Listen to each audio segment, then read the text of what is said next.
الاوتفيت بتاعك ده منين؟ الاوتفيت ابدا لك من كوتشي. تقريبا هو اغلى حاجه، بس ماشي يلا. ماشي، الكوتشي ده من ميدان لبنان، شارع شاب، سبورتس مول. كان ب 1300، كان معمول عليه سيل. بعد السيل بقى بكام؟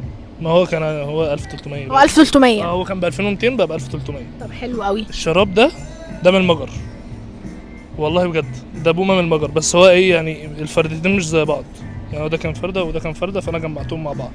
يعني انت شاري فرده واحده وفرده لا واحده؟ هو كانوا شرابين، بس ده اتغسل اكتر من ده، فهتلاقي اللون ده غير ده شويه. فعلا ده لون دارك وده لون لايت. هتلاقي ده يعني ايه مغسول اقل. ماما ده غسله بضمير، ده لا. أيوة. لا العكس، ماما بوظت ده وده ما بوظت. ده غسله بضمير، وده حاطط عليه كلور باين. ايوه. الشورت بقى ده مستلمه، انا بلعب هاند بول، فده مستلمه من المنتخب. انت بتلعب في ايه؟ بلعب في نادي الزمالك ومنتخب مصر. انت بتلعب في نادي الزمالك؟ ايوه. والله؟ طب تعرف تقول لي نادي الزمالك كسب كام مره؟ كسب ايه؟